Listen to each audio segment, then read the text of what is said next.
Hey there, welcome to Jet Setting with Jackie. If this is your first time here, welcome. My name is Jackie. And if you're returning, thank you so much for coming back to check out my channel. In this week's video, I'll be talking about the different services that I used while living here as far as my mobile and my home internet and cable services. If this is of interest to you, stick around and I'll fill you in on all the details.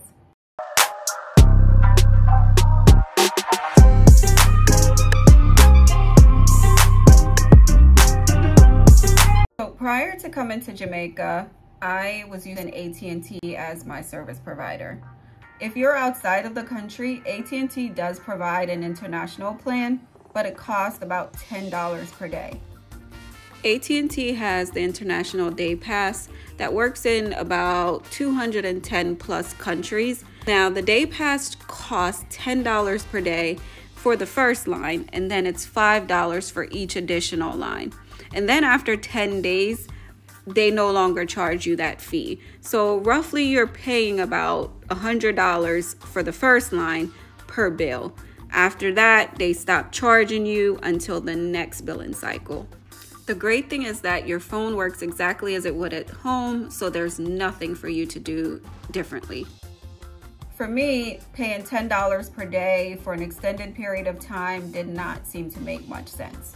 If you are not on AT&T's $10 per day plan, then all of your text messages, all of your voice calls will be charged at whatever rate it is that they have assigned to your particular plan, which can get very expensive because regardless of whether you send a text message or receive a text message, if your phone is active, it will charge you.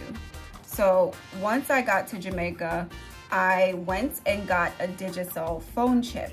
And this is something that I've done in the past. I've always gotten this phone chip once I got here, set up my Digital plan for however long I know I'm going to be here for. And that seemed to work out a lot cheaper for me than paying the $10 per day.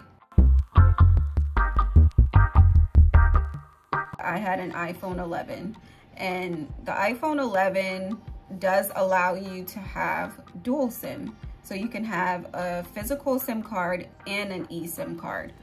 Digicel is one of the main providers here in Jamaica. It, in addition to Flow, are the typical names you will hear whenever it comes to whether it's mobile or internet service.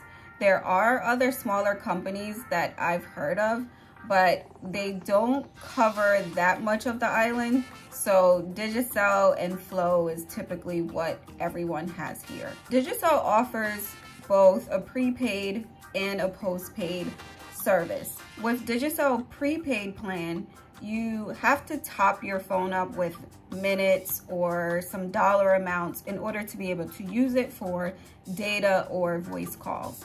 These are some of the plans that Digicel offer. There's the 7-day, the 3-day, the 1-day, the 7-day, and the 28-day. And each of them have a list of what comes with it.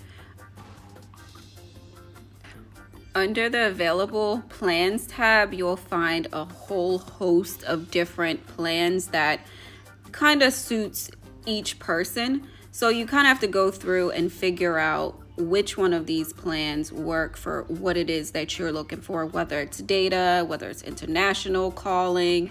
The options are numerous, as you can see.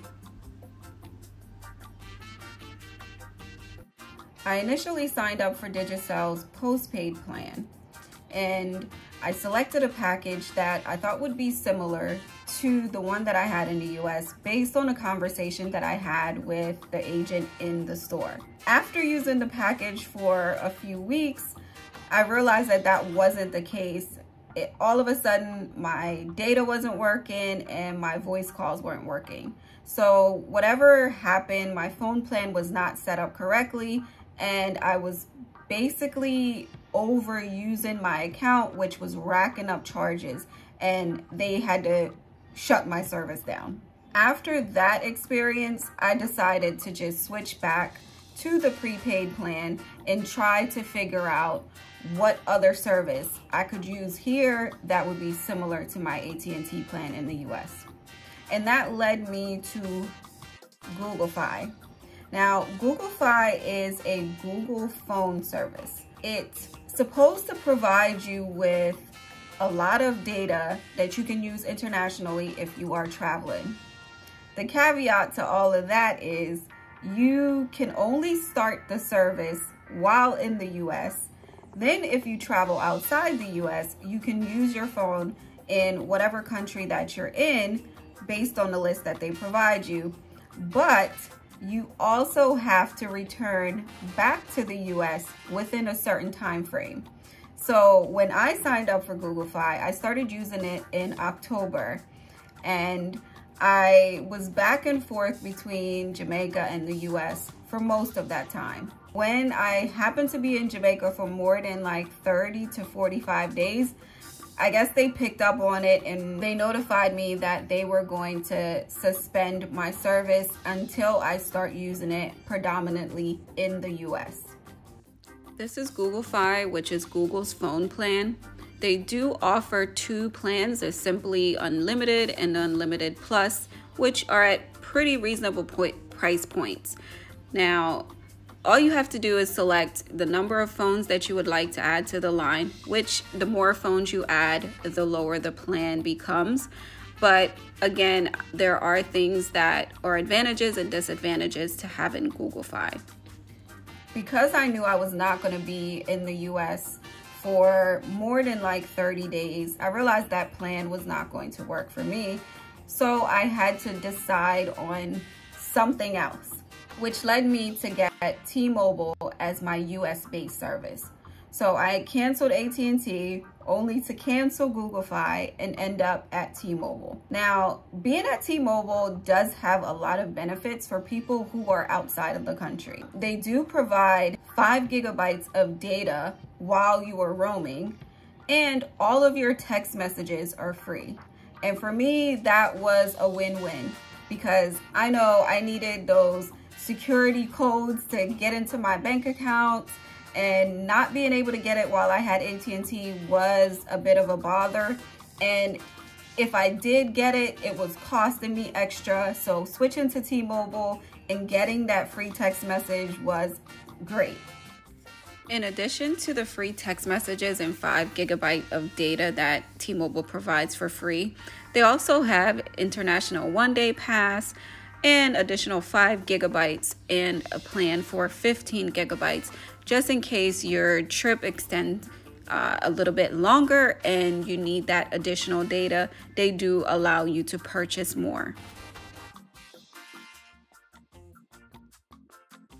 Having an iPhone also has its advantages, because I can just FaceTime audio or FaceTime call the majority of my family members. So as long as I have Wi-Fi, or if I have the 5 gigabytes of data that I get each month, I really don't have to use any service here in Jamaica. I can just stick to T-Mobile, stick to my Wi-Fi, and I'm good. Also, with the introduction of several apps that are out there on the market now, including WhatsApp and then Facebook calling and Instagram calling, it really isn't a need to have a real cell service while you're outside of the country. The main thing is just to make sure that you have data, because all of them operate off of data. As long as you have data, you're good.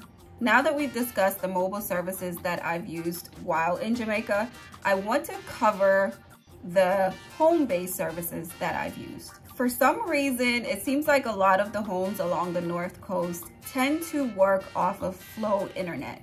So when I lived over Richmond, Flow was the sole provider of internet service for Richmond. Also, now in my second neighborhood, Flow is also the service provider for this neighborhood. So based on where you live, that will probably dictate who your service provider will be when it comes to home internet, television, and phone. Since Digicel and Flow are the two major service providers, which most likely you will have to come into contact with either one of them, I wanted to go over some of the pros and the cons of using both. With Digicel, there are quite a bit of pros. at least from my experience. Most people on the island have a Digicel phone. They also have a variety of different plans that you can choose from. The coverage across the island is great, as best as expected from a phone company. And they also offer a lot of promotions that I get all the time to either sell you additional data at a cheaper rate or introduce some sort of package that they have going on. Their app is very user-friendly, and you can do everything that you need from there as far as your mobile is concerned. And for the cons, when it comes to Digicel, their customer service is not very good. When I had the issue where my account was set up incorrectly and I was being overcharged and I needed to use my phone and couldn't, I was reaching out several times a day. I would speak to so many different people who would tell me, yes, the supervisor is going to call me back in an hour, or later on that day, or the next day, and it would be days that would go by with no response. So I was here without a working phone for almost 2 weeks, and I still was not able to speak to someone who was able to resolve my issue, which is why I ended up switching back to the prepaid service. Outside of their customer service, Digicel is fairly a good company to use. I don't really have much of an issue with them. If I need to do something, I know that I can. They do have chat features in their app. I have not used their home service, so I cannot provide a feedback on what that experience is like. This is Digicel's website, which introduces you to their Digicel Plus products, which includes their cable, their internet, and voice plans for home calling, or landlines, I should say. They do provide bundles at different price points. So again, you would have to just pick what works for you and is within your budget.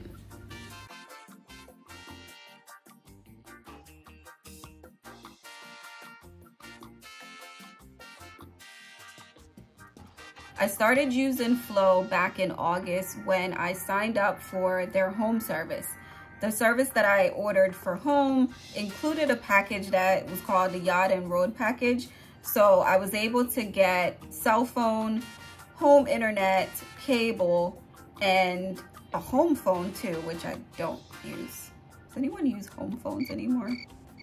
The Yacht and Road package was the best option for me at the time. It allowed me to get a discount for the first 6 months before my charges would get bumped up to what it actually cost.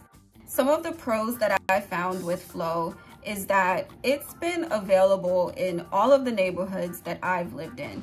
It was basically the sole provider when it came to internet and cable in these neighborhoods along the North Coast. So that is definitely a pro in my book.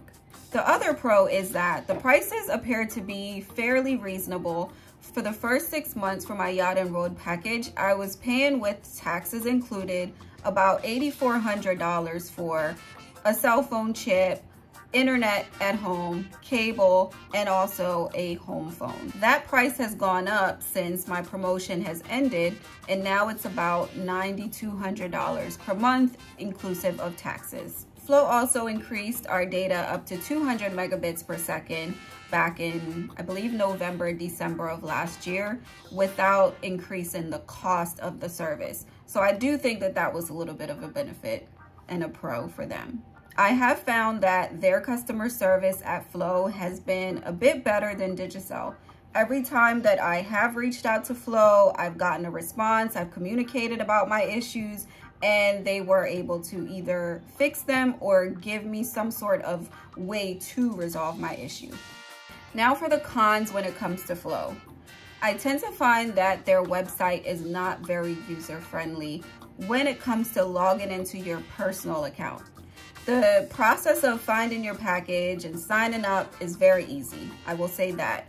But when you actually have an account with them and you try to log into the account, for some reason, I don't know if it's just me personally, but I'm not able to log into my account online. They do provide apps that I've used, and I tend to use those just to maybe pay my bill, but I think they could do better with their website. Another con for Flow, and it's probably not necessarily a con, it's just the fact that most people have Digicel. So whenever a Digicel person calls a Flow person, you do end up getting a charge. So I don't really use my Flow chip outside of maybe for internet reasons to call anyone, because everyone that I talk to has a Digicel phone. So because they're not as widely used, I will say that is a little bit of a con, but hey, it's what it is. It's not against them. It's just people have chosen to use Digicel, and that makes it difficult when you have a Flow, when you're calling a Flow person. This is Flow's webpage where they show what specials they might have going on right now. Looks like they're giving away a free phone with the Yacht and Road package. So similar to Digicel, they have internet and mobile bundles. They have just internet and TV bundles. So pick what works for you. When it comes to mobile, they also have the postpaid plans and the prepaid plans, similar to the ones that Digicel offer.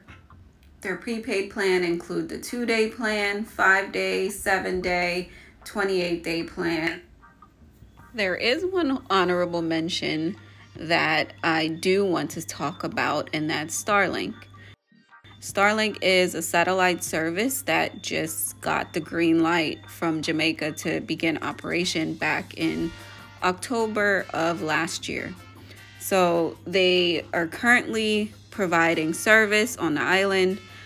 You just have to check to see if they are available in your area and how to go about setting up their services. As far as the cost per month, it looks like it's about $84.50 per month. They do have a hardware cost, which is 60,500 Jamaican dollars, and a shipping and handling fee. Overall, regardless if you choose to use Digicel or Flow, the service is most likely going to be the same. You're gonna have headaches with Flow, and you're gonna have headaches with Digicel. It's never gonna be 100% smooth, regardless of which company you choose as your service provider. So pick whichever you find the best package with, or provide you the best service, or maybe you don't have a choice and you have to go with either one based on the area that you live in. I hope this video has been helpful, giving you some insight into the service providers when it comes to mobile and home services here in Jamaica. If you have any questions, please leave a comment below and I'll be sure to respond to them. If this video has helped you, go ahead and hit that like button. And if you would like more content like this, go ahead and hit that subscribe button. Also, make sure you turn on that notification bell. That way you know when I've posted a new video. Thank you so much for watching. Until next time, bye.